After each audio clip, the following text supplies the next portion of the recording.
Okay, time out. What are we calling this one? Okay, welcome back. Is my hat okay? Okay. Welcome back. What about me? Yeah, your hair's perfect. Perfect. Oh, good. Yeah. Welcome back to Shiloh Ranch. We're podcasting today with Ratchel Rydman. And Ratchel is in charge of our children's department and the development of small little minds into amazing people that God's going to use in the future. We know, not small minds there. Yeah. No, they're growing and learning. I'm so glad to have you here because I want to talk to you about your vision of what's going to happen and what you're thinking about with kids.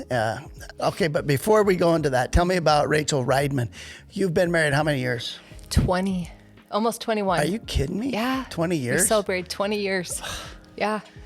I was talking to your husband, David, and he was saying he went to Maui with you about 10 years ago. Uh-huh. And that's Gosh, I can't believe it's so I long know. ago. Wow. It goes quick. Yeah. So 10 years ago, where are you going for your 20 year? Well, it was last year. We didn't go anywhere. Uh-oh. But I don't know, maybe the 25th will have something. It was just one of those years. The 45th. It didn't, 50th. Yeah. So tell me about your family. So we have 5 kids. We've been married 20, going on 21 years. Wow. And we had the 4 and kind of had a surprise 5th. I'm a surprise 7th. Oh, Yeah. yes. The kids they've actually been talking about having another baby. And no, Sure. I said, no, we're done. We really are done this time. There's different ways of growing a church. Yeah. And we homeschool. Okay. So What's that like? it's kind of like marriage, like the best thing you've done and also the hardest thing you've done. And same with parenting. Yeah, it has its challenges, but it's awesome. The kids are each other's best friends and you have all that time with them and you have flexibility and I could go on, but pluses. I love, Good. Livia's actually at the high school now, but that's, Sure. there's so much to get involved with at the high school. So Sure. that's been good too. And it's good for high school kids. It to is. Yeah. hang together.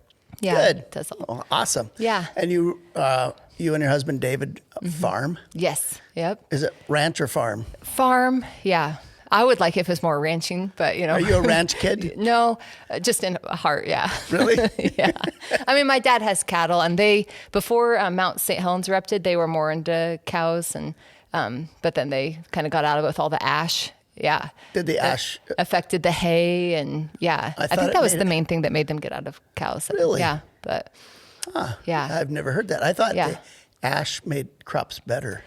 Not, yeah. Oh, not right away. Yes, or Yeah. so much probably. Yeah.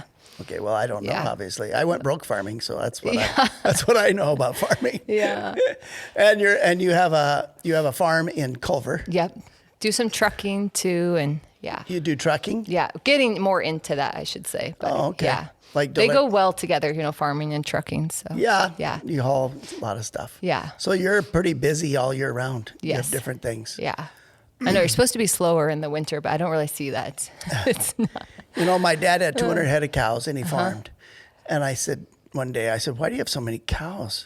He said, well, if you have 20, you might as well have 200. Yeah. You just got to pay attention to them all. That's actually a goal for me this year. I don't know how practical it is, but I would like to start our own herd. So we'll see. Maybe I can pick your brain a little bit. I don't. That's a lot of years ago. I've done a lot of pulling of calves and things like that. I know how to do stuff. Yeah, I can call you if I get in a pinch. You can. I don't make any guarantees. Yeah. So you're calling, I think it's a calling to the children at Shiloh Ranch Church. And so where do you feel that's going? Well, I think the first year, it's almost going to be a year. Isn't that crazy? Yeah. Because Easter, it was the week after Easter, but we just were kind of doing a lot of foundational things, I think, with expectations of, we're doing a curriculum. Oops, sorry. And so going forward, I really want to do more outreach type things with the kids, have good habits. We're just got them these bags so they can bring their Bible every week, their homework, their take home a sheet, to practice Right. what they, or go over what they learned. I've heard you have great prizes. Yes. And we're doing punch cards. So they're very motivated to bring their Bibles and their offering and their homework. Yeah. So just, I think like with anything, setting good habits that will serve them well, their whole lives. That's great. And getting a really good foundation in the Word. Our curriculum is awesome for that. And then just going forward, we want to do more outreach things, little things, big things, like cleaning up the wood area, just learn to be servants. And they were all so excited about that too. So we got snowed the day we're supposed to do it, but that's awesome. Going to get that done. So you're not like waiting for them to someday get to a place to serve. You're getting them engaged right away. Oh yeah. They want to do it. I mean, kids like working, helping, helping in the nursery. That we have kids that are excited about that. And I've seen oftentimes adults say, "Don't let me do it. I don't." And the kids want to be a part. Yeah. And that's part of their development and growth. Yes. But it's also how everybody learns to work as a team. So you're building such a great unity and relationship there. Yeah. That's so cool. Thank you. Yeah. And same kind of with the teachers too. Right. We're getting so close. I mean, I probably said this before, but we are just the volunteers that are coming around me, husbands and wives, which is awesome because I really want to get the dads back there. You need some dudes in the mix. Yes. Yeah. Which we do have 3 dads now that are in the regular, schedule. So that really excites me. But so with them coming in, we can divide into more groups, which we really need to do for the older kids and younger kids. And I love it because, I met with the McCaffertys and they have their own vision and skills and things that they can bring. And I was like, yes, I mean, it's not just a one-person show, the Holy Spirit talking to all of us, coming and, doing our part. And so I'm super excited. Well, I love that about you, Rachel, because one of our guiding values is to serve as teams. And you love to do that and you engage people. There's a little kid that came running up to me after church and was showing me what he had done, and it was so cool. And I just said, "It's nice to see you," and he was so happy to see me. Yeah. His family's going through a very difficult time, and his little world is really being challenged. Because and I know that from other side of things, and I think when we can be a church that is a church family, because as a parent, I have 2 daughters, and one of my daughters is a single mom with 3 kids. To have children have a memorable experience at church is just off the charts important. Yeah. So you can have some child that walks in and it's not going so well at home, and then they find there's friends at church. Yes. Tell me about that. Yeah. So I think part of it is the predictability that, they know when they come in, like we have a kind of an activity where we're around the tables and so we can talk and engage with the kids, which that's part of having more volunteers too, which is awesome because we're tag teaming, because one person can't talk to every kid. So it's so important to have these adults back there that are, care about them. And they really do, like I've had so many of the teachers say, we have such a special group of kids, which they are, it's hard when I'm in the nursery because I miss the big kids, and it's hard when I'm, vice versa. So, so we are making those connections, and then because I think with the schedule and predictability is so important, and just being back there on a consistent basis. Like there's so much relationship that we're building, and so their prayer requests. You follow up with those things like, hey, how's that going? And that's so good. You're shepherding them and pastoring them. So predictability, it's a basic thing in church world. Yeah. Because you can count on somebody being there. Yes. That's important in life in general. Yeah. Wow. Rachel, I'm so glad you're doing that. So if someone is wanting to be part of your team, we don't want to drag people in there and make them serve. No. We really want someone who's stirred up inside and feels there might be a calling or a place for me in this ministry. How do they explore that? So there's a link, and you can. Well, if we can just talk to me first of all. That'd be awesome. But there's a link that you fill out, and you can. It's probably on the screen right now. Yeah. Thank you. And so that takes care of your background check. It asks you questions about where you want to serve, how often you want to serve. Just kind of background information about you, which really helps us. And then I really like meeting with people to get their heart. I mean, once you're actually back there teaching, it's a little bit hard to connect as much. Right. So, go out to coffee or something and find, what's your vision and give, kind of exchange ideas. But good. Yeah. So if someone's just casually attending or maybe wanting to plug in someplace Yes. in the church and they have they love kids or the people. Yes. The kids come around them all the time and they're on us walking through the church here and there's kids on some guy's lap and you're sitting there talking to them, joking around with them and being their friends. It's really a big deal. So they can check on the link and then get in touch with you that way. Yeah. And then we won't drop the ball. They'll be followed up. Oh, yeah. Which is awesome. Yes. But sometimes it's not a good fit. So we want to keep people to know that it's a safe. How do you deal with safety issues with the kids? It's neat. We just launched a new program where there's going to be there is a badge. So you'll come in, check your kid in, and they'll print a code, and then you just take that slip back when you check out your kid. Nice. So I think before Easter, when we have more kids here, and just in general, it's good to have that security because somebody else might be trying to pick up your kid, and you don't want that. So no, we want.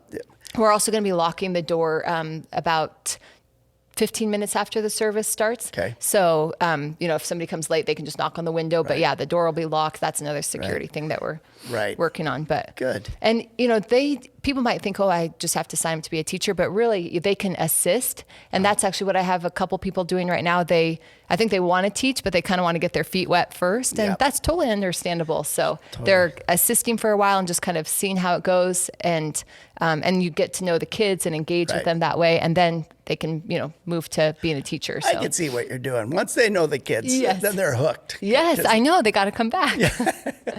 Well, that's so cool, Ratchel. Yeah. I'm so proud of you and what you're doing, and I'm so excited for Shiloh Ranch Church because thank you. I can see we're going to expand coming up. We've got to expand our capacity to handle more children and also just make church amazing for them. Mm-hmm. And I know that's what you do in your curriculum. You want to tell us about your curriculum a little bit? Yeah, so we kind of had to choose it quickly because there wasn't a curriculum at the time. Okay. And so I love the curriculum. It's awesome. It's everything you need and more. It's got a lot to it.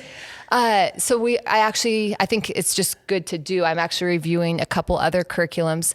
One has a family devotional, which I think is awesome because then take it home. The parents are involved because shouldn't just be Sundays, So they've got that support, and it more helps you build your lesson rather than just kind of give you your lesson, which is what this one was. Right. So we might take off the training wheels a little bit, with the one that we've had, which is pretty scripted, and go to something that helps you write it more. That's maybe a little bit more personal. So but it still has all the great tools and technology to assist. But all through the years of pastoring a church, I'm 64 now, and I've been doing it a long time, since I was 29. So you have this, there were times when children really took priority in a church, and then there's sometimes when it wanes.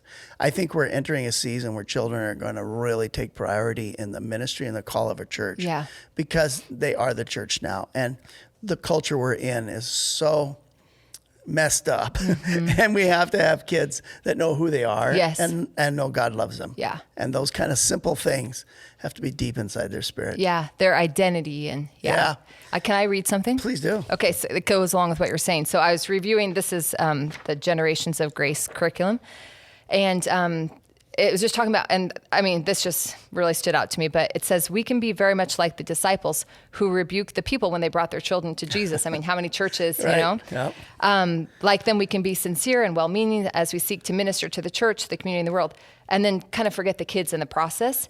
And even sometimes our churches act as they're an inconvenience. And even churches are usually, or children's churches are separated from the main church because of noise and things. So they can really be, just like our church is. That can lend itself to kind of forgetting about them. But And then I said, so they can act as if they're an inconvenience. Is this not true? How often do we scramble to find enough nursery workers? Yep. How often are the most effective and godly teachers transferred into adult ministry? But the best time to reach a person is in their childhood, you know? Absolutely. And how you talked about how your parents taking you to church, you know, how important and how you were able to fall. I remember you preached about that not that long ago. I suppose I did. Yes. And how you can even measure the vitality of a church by the godliness of its young people, and just how important it is from one generation to pass it to the, I'd like even, you know, to get more older people involved, or, you know, they can share a skill with our kids, you know, even in our opening activity. I mean, I think they would love it, and the kids I know would love it. And well, there's things you can do where you're not pulled out of this church service. You can do check-in, you can do security, and you can do clean up, and you can do all kinds of things. Some people are really good at crafts, like just share your craft, or it was great with the Advent calendar, because people kind of came out of the woodwork, like somebody's writing birthday cards now. It was great. So, well, thank you for what you do, and I'm so proud of you and so excited for what's next. If you're attending Shiloh Church and wanting to get involved, just click on that link. And if you're just wondering, I think a conversation is probably where you start. Yeah. Because sometimes it might not be for you. Mm-hmm. And the last thing we want somebody to do is just force them into a place they aren't comfortable with. But it might be just an amazing thing that opens up a whole new world. Yeah. And thank you to you and Lila for all your support. And I mean, that is huge. So I feel so supportive. And so many people in the church body, you know, have got Bo, he's building coat hooks for us. Yeah, and, I know. I mean, I could go on, but there's so many people that are helping out. So we really appreciate it. Well, we're in it together. Yeah. And that's really great. So thank you. This is Ratchel Rydman, and wife of Dave and mother of 5, a farm girl who wants to be a ranch girl. And she runs the children's ministry at Shiloh.